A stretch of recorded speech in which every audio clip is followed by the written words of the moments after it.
Bonsoir à toutes et tous. Bonsoir braves gens. Et bienvenue dans Horrifiques Histoires.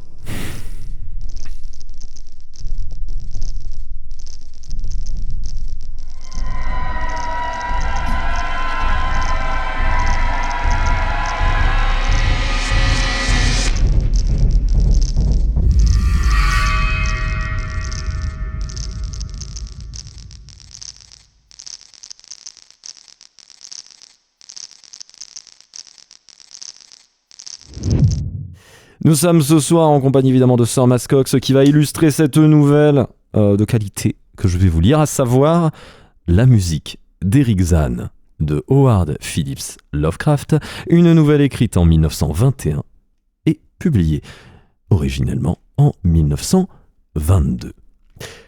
Braves gens, bonne écoute.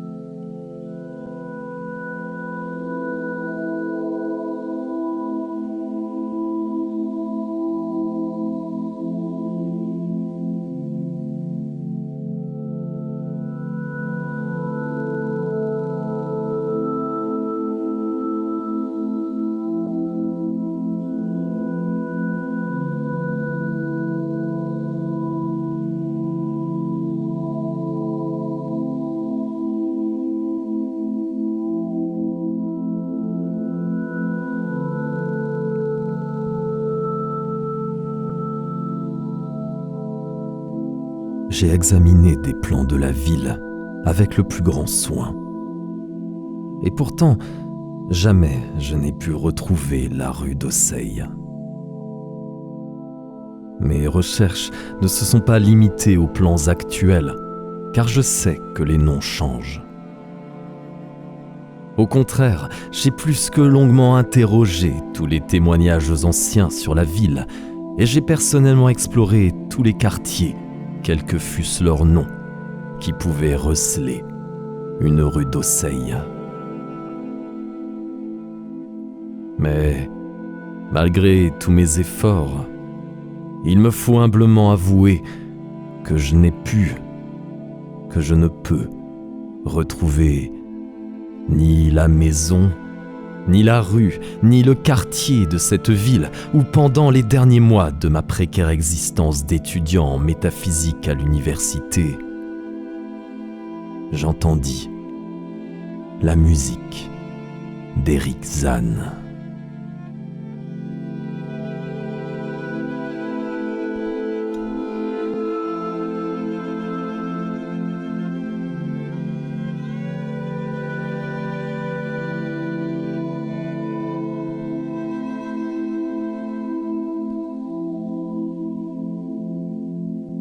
Que ma mémoire soit défaillante, je ne m'en étonne pas, car mon équilibre physique et mental subit de rudes coups pendant toute l'époque de mon séjour rue d'Oseille. Et je sais fort bien que je n'ai fait venir en cet endroit aucune des rares personnes que je connais. Mais le fait que je ne puisse pas retrouver cet endroit est à la fois curieux et inquiétant, car il se trouvait à moins d'une demi-heure de marche de l'université, et se distinguait par des traits si particuliers que toute personne l'ayant vu une fois était incapable de l'oublier. Je n'ai jamais rencontré une seule personne qui connut la rue d'Oseille.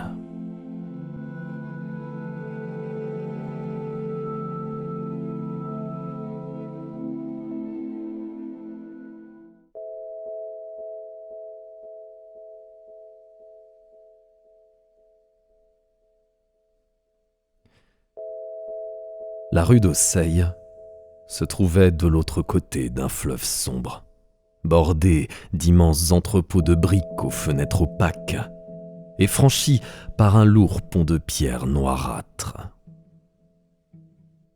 L'air était toujours gris et presque obscur près de ce fleuve, comme si la fumée des usines proches y empêchait en permanence le soleil de percer. Ce fleuve émettait aussi une odeur chargée de relents douteux que je n'ai jamais senti autre part, et qui pourront peut-être un jour me permettre de le retrouver, car je les reconnaîtrai immédiatement. Au-delà du pont, d'étroites ruelles pavées longées de grilles. Et on montait ensuite, doucement d'abord, puis très vite. On était arrivé à la rue d'Auseil. Je n'ai jamais vu de rue aussi étroite et aussi raide que la rue d'Auseil. C'était presque une escalade. Elle était fermée à tous les véhicules, coupée d'escaliers par endroits et bouchée à son sommet par un mur élevé et couvert de lierre. Son revêtement changeait en cours de route. Par endroits, de vastes dalles, en d'autres, des pavés, en d'autres encore, une terre battue à laquelle s'accrochait comme elle pouvait une végétation d'un vert grisâtre. Les maisons qui bordaient la rue étaient hautes, avec des toits pointus, incroyablement vieilles, et toutes penchaient de la façon la plus fantasque qui fût, en avant, en arrière ou de côté. Par endroits, deux maisons se faisaient face, s'inclinaient l'une vers l'autre, formant une sorte de pont au-dessus de la rue, ce qui l'empêchait naturellement d'être bien clair. Il y avait aussi quelques passerelles jetées à hauteur d'étage, d'une maison à l'autre.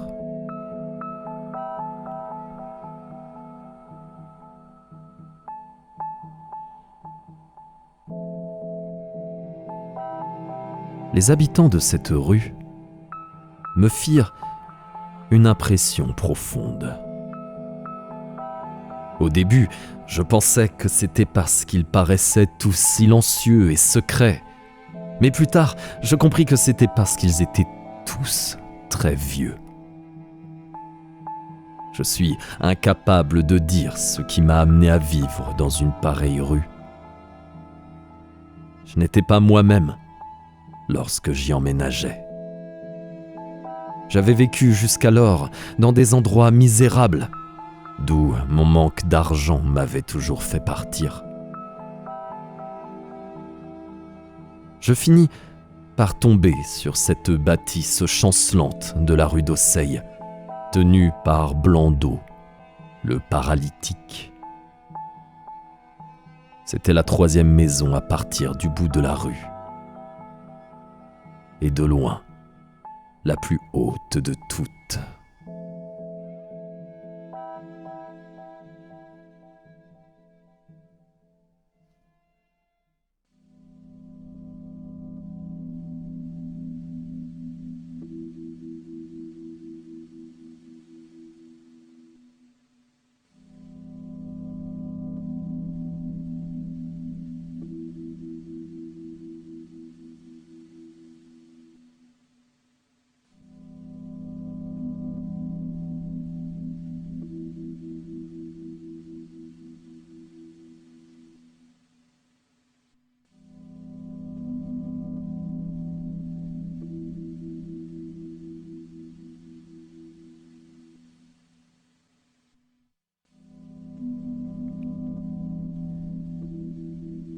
Ma chambre se trouvait au 5e étage.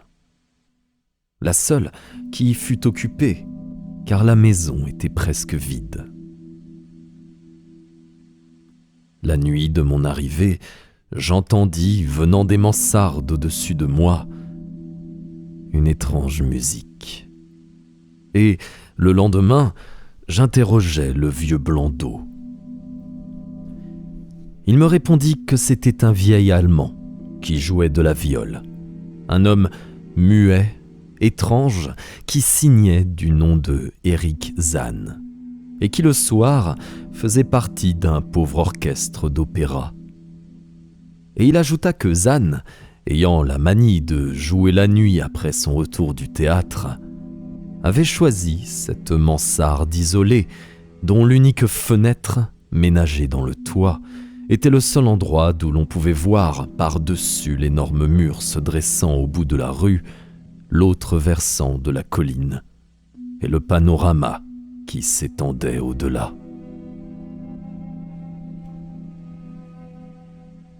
Par la suite, j'entendis Zan chaque nuit, et bien qu'il m'empêchât de dormir, je me sentis progressivement hanté par la bizarrerie de sa musique.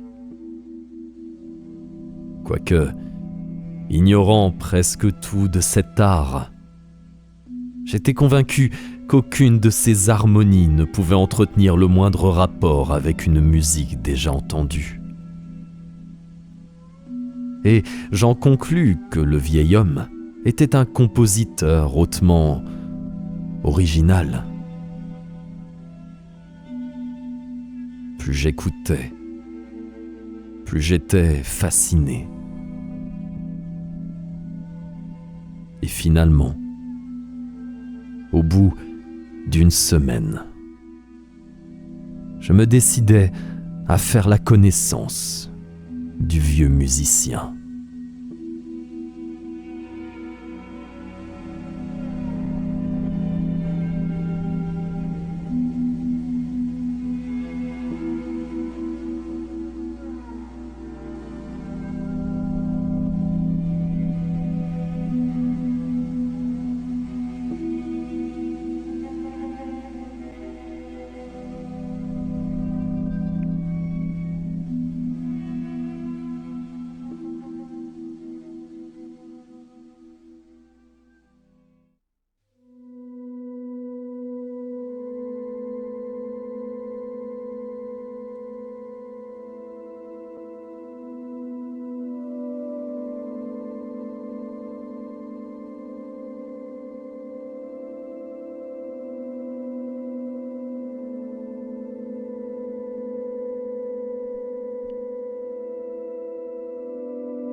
Un soir qu'il revenait de son travail, je lui adressai la parole dans le couloir. Je lui dis que j'aimerais le connaître et l'écouter jouer. C'était un vieil homme mince, petit, courbé en deux, avec des vêtements râpés, des yeux bleus, une tête caricaturale qui faisait penser à celle d'un satyre, et un crâne presque chauve. À mes premiers mots, il parut à la fois furieux et effrayé. Mais mon bon vouloir était si évident qu'il finit par se radoucir. Et, grognant vaguement, il me fit signe de le suivre dans l'escalier noir, craquant, branlant, qui menait chez lui. Sa chambre, il n'y en avait que deux sous ce toit pointu, donnait sur l'ouest, dans la direction du haut mur sur lequel se terminait la rue. Déjà très grande, son extraordinaire abandon, sa nudité presque totale, la faisaient paraître immense. En fait de mobilier, il n'y avait qu'un lit de fer étroit, un nécessaire de toilette ébréché, une petite table, une grande bibliothèque, un pupitre à musique métallique et 3 fauteuils vieillots. Sur le plancher, en désordre, des cahiers de musique. Les murs étaient faits de planches nues qui, sans doute, n'avaient jamais connu le crépi. La poussière omniprésente, les innombrables retoiles d'araignées évoquaient un endroit désert et inhabité. l'univers esthétique d'Eric Zann hantait de toute évidence les lointains cosmos de l'imagination.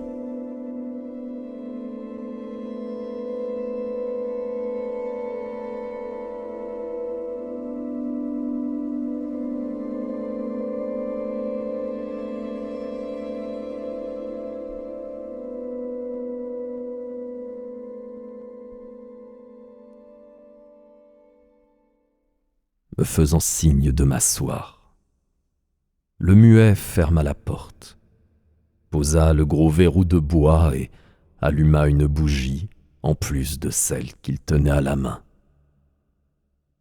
Puis il sortit sa viole de son étui dévoré par les mythes, et finalement, son instrument en main, il s'installa dans le moins inconfortable des fauteuils. Il ne se servit pas de son pupitre, et, sans me proposer de choix et jouant de tête, il me ravit pendant plus d'1 heure, avec des morceaux que je n'avais jamais entendus. Des morceaux qui devaient être de sa propre invention. Les décrire avec exactitude est impossible à une personne ignorant tout de la musique. C'était une sorte de fugue avec des reprises véritablement merveilleuses. Mais je remarquais surtout l'absence totale de ces accords bizarres que j'avais entendus de ma chambre les autres nuits.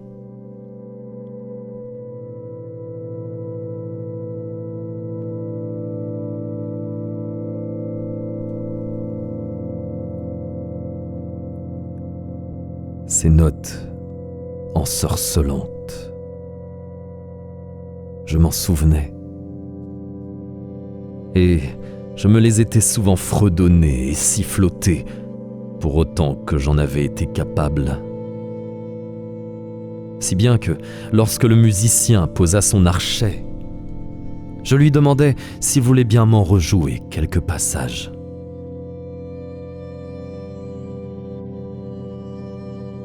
À ma question, les traits de mon hôte à la tête de satyre perdirent subitement le calme quelque peu indifférent qu'ils avaient revêtu pendant tout le récital, et parurent trahir ce curieux mélange de colère et de frayeur que je leur avais vu lorsque j'avais abordé le vieillard pour la première fois.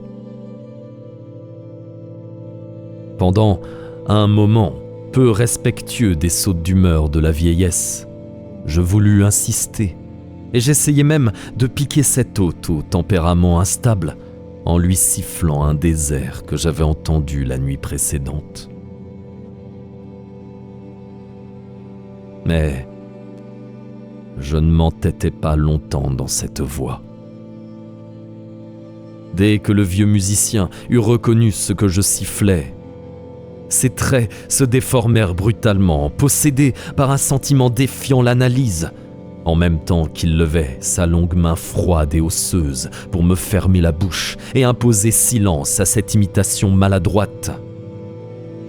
Et le regard craintif qu'il jeta en direction de la fenêtre solitaire, aveuglée par un rideau, comme s'il redoutait l'arrivée d'un intrus, me donna une preuve supplémentaire de sa bizarrerie. C'était doublement absurde, puisque la mansarde était bien plus haute que les toits des maisons voisines, par conséquent inaccessible. Le seul endroit, le concierge me l'avait dit, d'où il était possible d'apercevoir ce qu'il y avait de l'autre côté du mur, fermant la rue.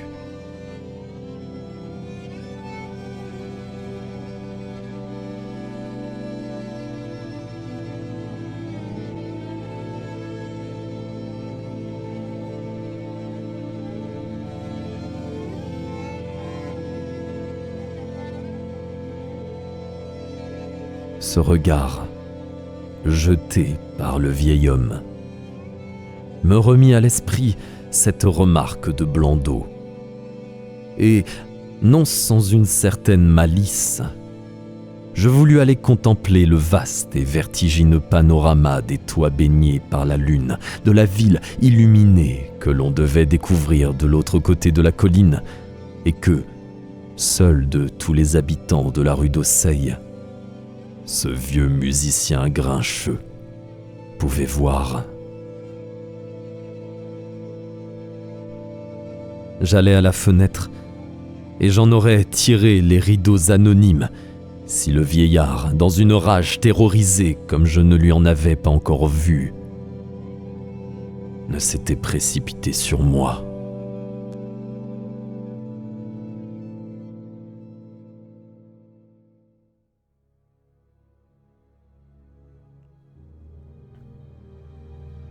Empoignant mes vêtements pour me faire reculer, il me fit clairement comprendre qu'il entendait me mettre à la porte.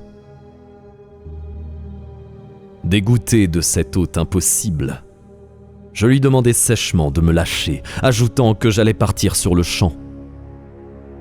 Il me laissa aussitôt et, voyant que j'étais blessé et furieux, sa propre colère parut s'apaiser. Il posa à nouveau la main sur moi. Puis, avec une sorte d'expression songeuse,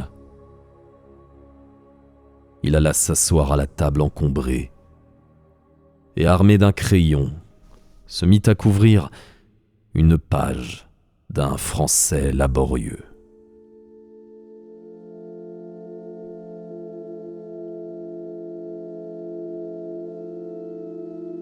Le papier qu'il me tendit finalement était un appel à ma tolérance et à mon oubli des offenses. Zan me disait qu'il était âgé, solitaire et sujet à d'étranges terreurs et à des troubles nerveux non sans rapport avec son art et avec d'autres choses aussi. Il était très heureux que je fisse venir l'écouter, espérait que je reviendrais et que je consentirais à oublier ses excentricités. Mais il ne pouvait pas jouer à une personne étrangère les harmonies qui m'avaient frappé, et il ne pouvait pas supporter que quelqu'un d'autre lui en parlât. De même, il ne pouvait supporter qu'une autre personne touchât aucun objet dans cette chambre.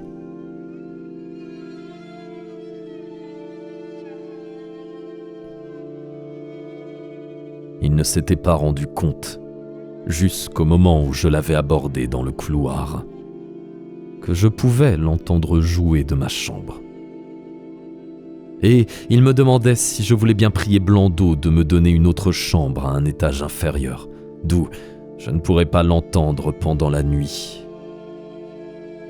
Il était disposé, avait-il enfin écrit, à me défrayer des dépenses supplémentaires.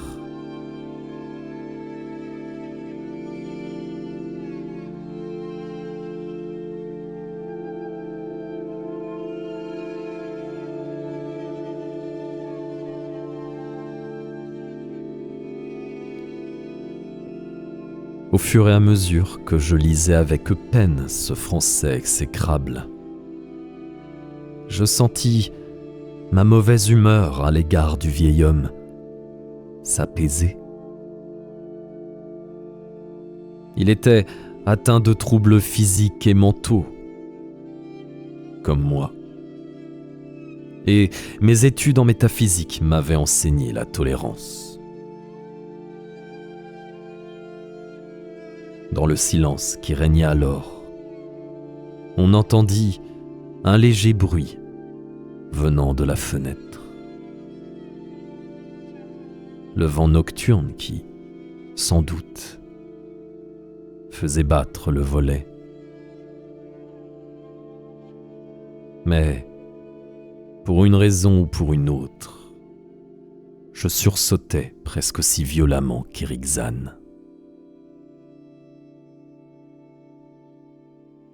Dès que j'eus terminé son message, Je lui donnais une poignée de main et le quittais en ami.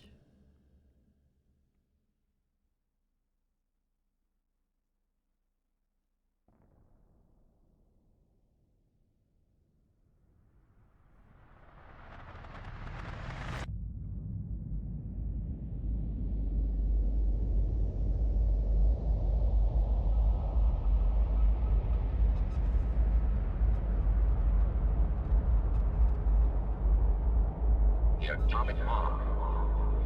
The atomic bomb. The atomic bomb. The atomic bomb. The atomic bomb.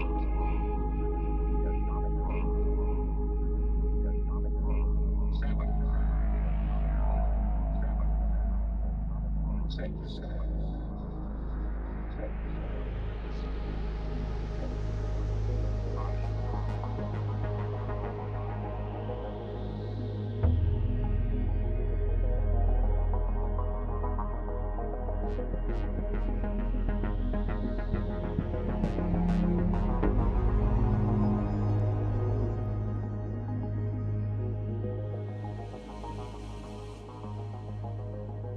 Le jour suivant, Blondeau me donna une chambre moins économique au 3e étage, entre l'appartement d'un vieil usurier et la chambre d'un tapissier respectable. Personne n'habitait au 4e étage.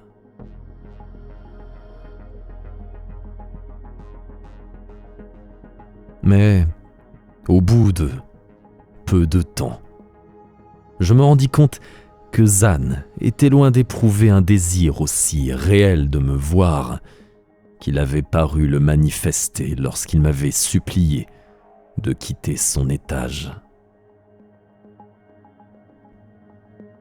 Non seulement il ne me demanda pas d'aller lui rendre visite, mais lorsque je le fis, il sembla mal à l'aise et joua d'un air distrait. Ceci se passa naturellement la nuit. Le jour, il dormait et ne recevait personne.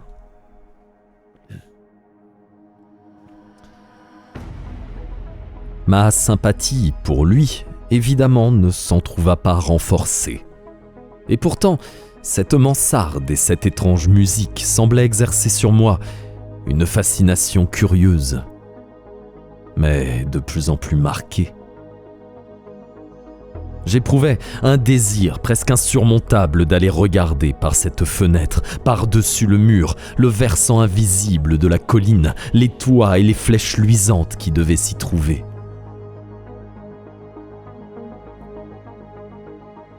Un jour, je montai à la chambre solitaire, à l'heure du théâtre, en l'absence de Zan. Mais sa porte était fermée.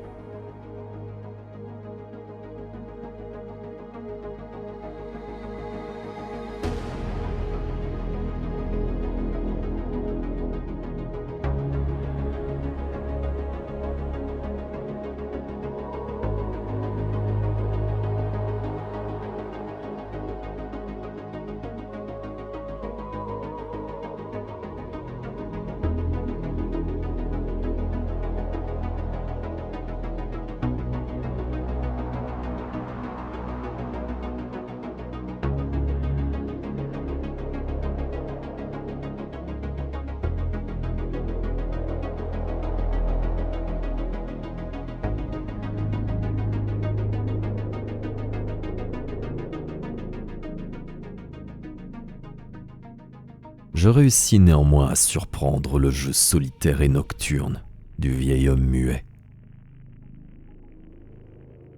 Au début, je montais sur la pointe des pieds jusqu'à mon ancien 5e étage. Ensuite, mon audace s'accentuant, je m'avançai jusqu'aux dernières marches de l'escalier grinçant qui menait à la mansarde.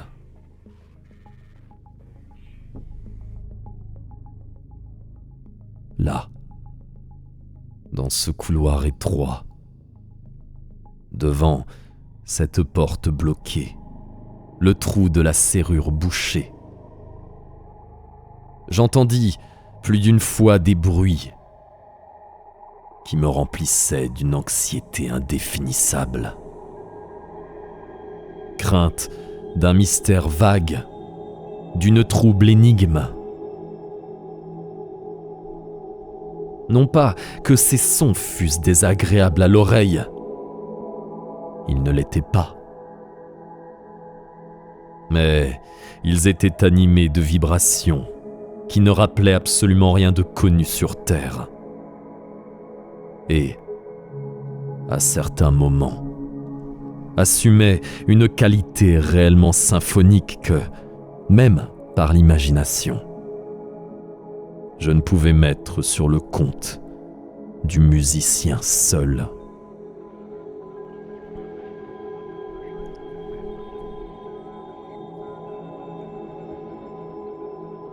Il n'y avait aucun doute. Eric Zann était un génie exceptionnel. Tandis que les semaines s'écoulaient, le jeu devenait toujours plus sauvage et le vieux musicien faisait preuve d'absence toujours plus nette, en même temps que d'une pitoyable volonté de passer inaperçu. Il refusait systématiquement de me recevoir et se détournait de moi chaque fois que nous nous croisions dans l'escalier.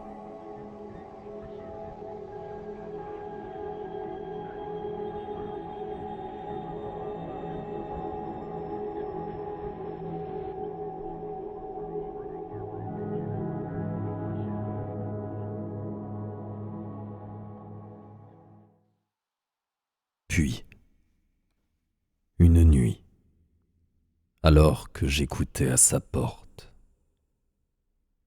j'entendis la viole insensée porter ses harmonies jusqu'à un déferlement chaotique.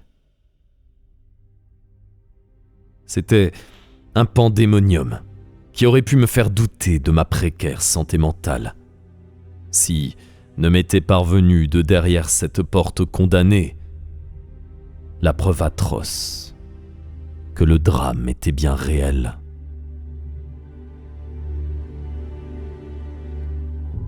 Ce pleur épouvantable, inarticulé, ce sanglot que seul un muet peut émettre,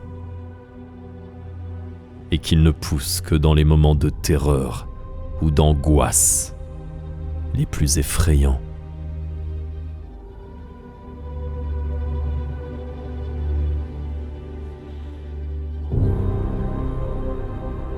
Je frappais fébrilement au ventail, mais ne reçus aucune réponse. Je restais à attendre dans ce couloir obscur, tremblant de froid et de crainte. Mais je perçus enfin les tristes efforts du musicien qui essayait de se relever en s'aidant d'un des fauteuils.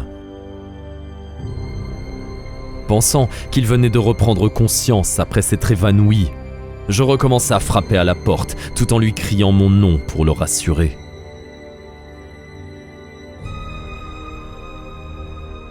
J'entendis Zann tituber jusqu'à la fenêtre, fermer les volets et la vitre, puis revenir péniblement à la porte et enfin, d'une main tremblante, m'ouvrir.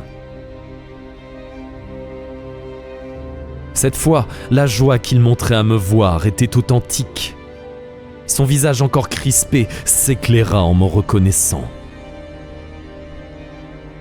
Il agrippa les pans de ma veste, comme un enfant les jupes de sa mère.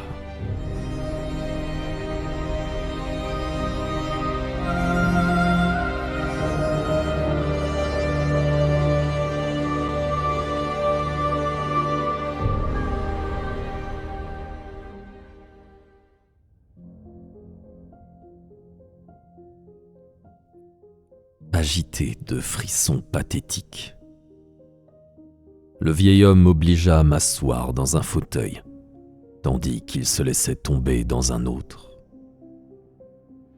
Sa viole et son archet gisaient à terre, abandonnés. Il resta assis un long moment sans rien faire, hochant bizarrement la tête, et, curieusement, comme s'il était en train d'écouter quelque chose, avec autant d'intensité que de crainte.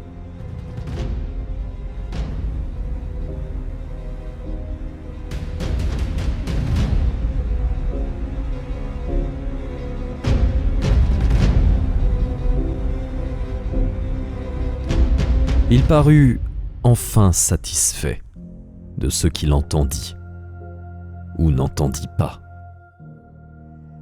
Et, s'installant dans le fauteuil qui faisait face à la table, il m'écrivit quelques lignes sur une feuille de papier qu'il me tendit.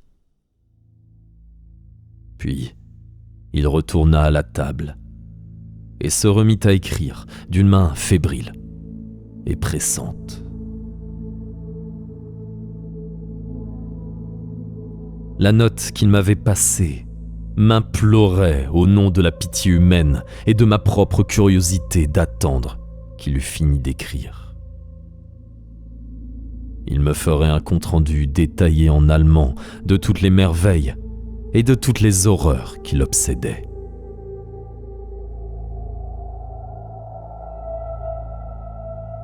J'attendis.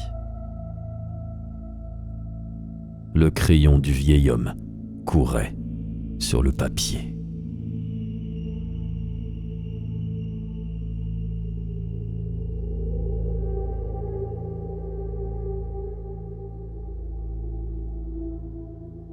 Environ 1 heure plus tard, alors que j'attendais toujours, regardant les feuillets couverts d'une écriture fiévreuse s'empiler les uns sur les autres, je vis soudain Zan se contracter, comme sous l'effet d'un choc très violent. Il n'y avait pas à en douter. Il fixait bien la fenêtre obstruée par les rideaux, l'oreille tendue, en transe. Puis, j'eus vaguement l'impression d'entendre moi-même un son. Rien d'horrible, mais bien plutôt comme une note musicale, merveilleusement sombre, infiniment distante. Comme en aurait pu lancer un musicien d'une des maisons voisines, ou d'une retraite située au-delà du grand mur par-dessus lequel je n'avais toujours pas pu regarder.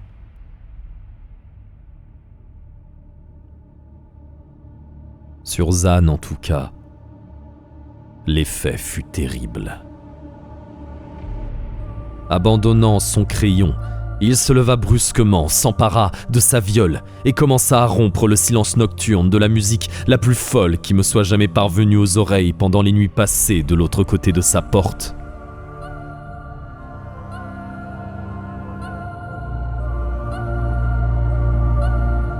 Il serait inutile d'essayer de décrire ce que fut le jeu d'Eric Zan pendant ces heures-là. Plus effrayant que tout ce que j'avais jamais entendu en cachette, car maintenant je pouvais voir l'expression de sa figure et je me rendis compte cette fois-ci qu'il était animé par la terreur la plus réelle. Il essayait de faire du bruit, de chasser quelque chose, de noyer quelque chose. Mais quoi ? Je ne pouvais l'imaginer, mais ce devait être redoutable. Son jeu était fantastique, délirant, hystérique. Et pourtant, il conserva jusqu'à la fin ces qualités de génie suprême que je savais appartenir à cet étrange vieillard. Je reconnaissais l'air, une sorte de danse hongroise échevelée que l'on jouait beaucoup dans les théâtres. Et je me dis un moment que pour la première fois, j'entendais Zan jouer la musique d'un autre compositeur. Toujours plus forte et plus sauvage montait la supplication de cette viole désespérée. Le joueur était en nage, inondé d'une transpiration inquiétante. Il se démenait comme un automate, fixant toujours fébrilement la fenêtre fermée. À travers cette musique indicible, je pouvais presque deviner des satyres et des bacchantes masqués qui dansait, qui tourbillonnait au sein d'abîmes insondables, peuplés de nuées et sillonnés d'éclairs. Puis, j'eus l'impression d'entendre une note plus haute et plus régulière, et qui, elle, ne provenait pas de la viole. Une note moqueuse, calme, volontaire, et qui venait de très loin vers l'ouest. À ce moment précis, le volet se mit à battre sous l'effet d'une bourrasque qui venait de se lever dans la nuit, comme pour répondre à la musique folle jouée dans la chambre.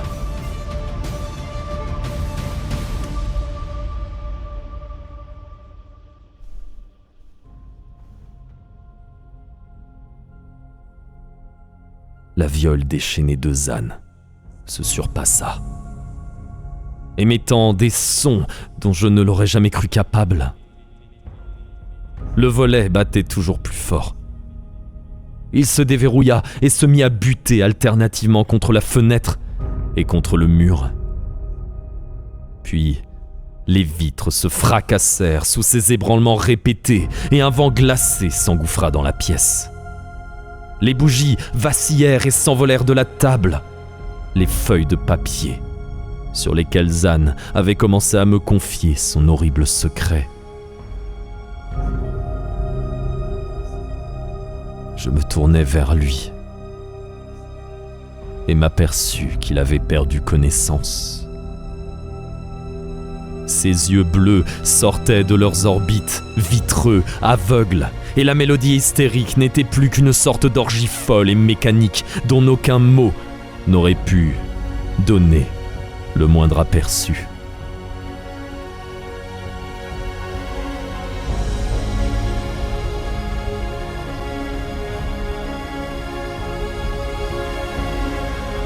Une rafale plus violente que les autres souleva le manuscrit et l'emporta vers la fenêtre.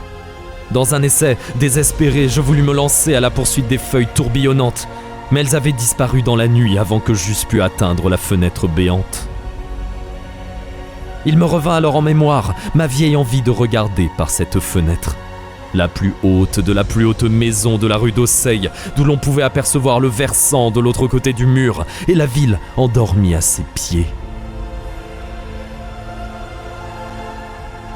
Il faisait nuit, mais les lumières de la ville brûlaient encore à cette heure, et je m'attendais à les voir à travers la pluie et le vent. Pourtant, quand je regardais de cette mansarde aérienne, quand je regardais le dos tourné aux bougies clignotantes et aux hurlements vers la nuit de cette viole incroyable, je ne vis rien. Pas de ville étalée en bas, pas de lumière familière dans des rues mille fois arpentées. Rien. Seul l'infini d'un espace sans fond, d'un espace inimaginable, vibrant de musique et de mouvement, ne ressemblant à rien de ce qui pouvait exister sur cette terre.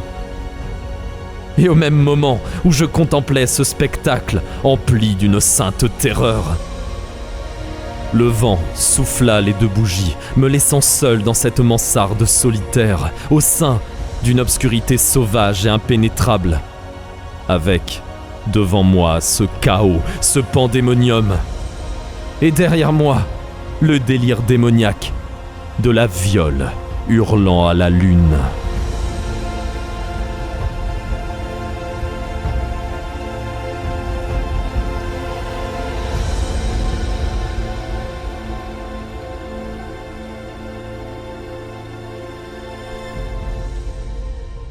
Je trébuchais à reculons dans le noir, n'ayant rien qui m'eût permis de rallumer les bougies.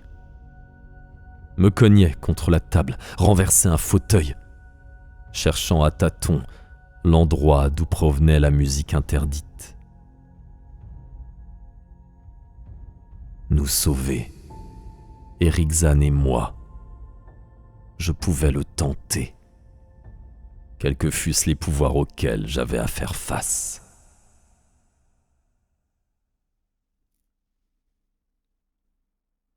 Un moment, je crus sentir quelque chose de froid me frôler. Je hurlai, mais mon cri, je ne l'entendis même pas moi-même, par-dessus la viole en démence. Tout à coup, toujours dans l'obscurité, l'archet me frôla, et je compris que j'étais tout près du musicien. Avançant les bras, je rencontrai le dos du fauteuil de Zan. Tâtonnais, trouvais son épaule, la secouait pour le faire revenir à lui. Il ne réagit pas, et la viole continua à grincer, sans marquer de pause. Je posai ma main sur la tête de Zan, interrompis son branlement mécanique. Je criais dans l'oreille du vieillard qu'il nous fallait à tout prix fuir les choses inconnues qu'éveille la nuit. Mais il ne me répondit pas, ne ralentit pas le rythme de sa musique inexprimable, et pendant ce temps, d'étranges tourbillons d'air semblaient danser dans la nuit et l'orgie sonore.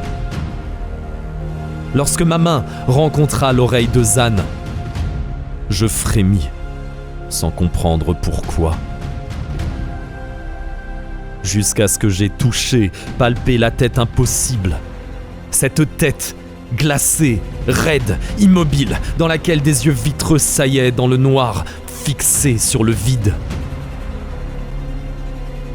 Puis, par une sorte de miracle, je trouvai la porte avec son verrou de bois et je m'enfuis comme un fou, loin de cette chose aux yeux vitreux, immobile dans le noir, et de la mélodie vampirique de cette viole maudite dont l'ardeur me parut croître encore un moment, au moment où je la quittais. J'ai dévalé 4 à 4 sans rien voir les interminables escaliers de cette bâtisse obscure, dévalé sans m'en rendre compte cette rue étroite, antique, raide, coupée de marches, bordée de maisons chancelantes, trébuché sur les pavés inégaux des rues basses jusqu'au fleuve putride enserré entre ces murs aveugles.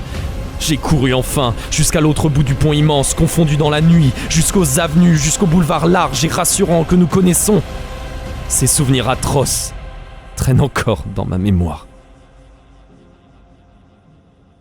Et je me rappelle aussi qu'il n'y avait pas de vent cette nuit-là, que la lune brillait et que toutes les lumières de la ville clignotaient.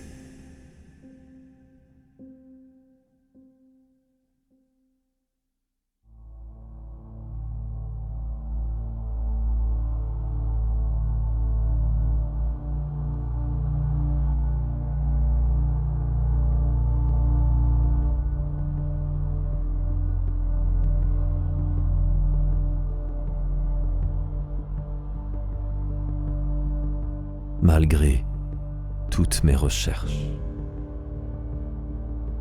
malgré toutes mes enquêtes,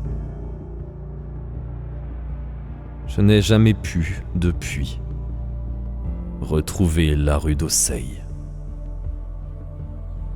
Et je ne le regrette qu'à demi, qu'il s'agisse du fait en lui-même ou de la perte dans d'impensables abîmes, des feuillets denses qui, seuls, pourraient expliquer la musique d'Eric Zan.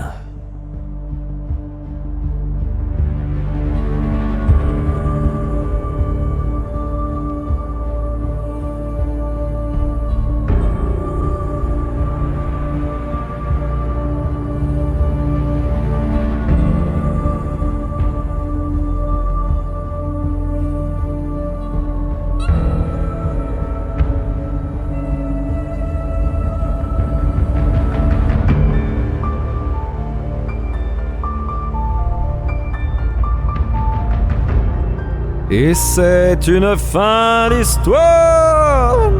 Oui. Ça, c'est pour réveiller ceux au fond de la classe. La musique d'Eric Zan de H.P. Lovecraft. Tout à fait, oui.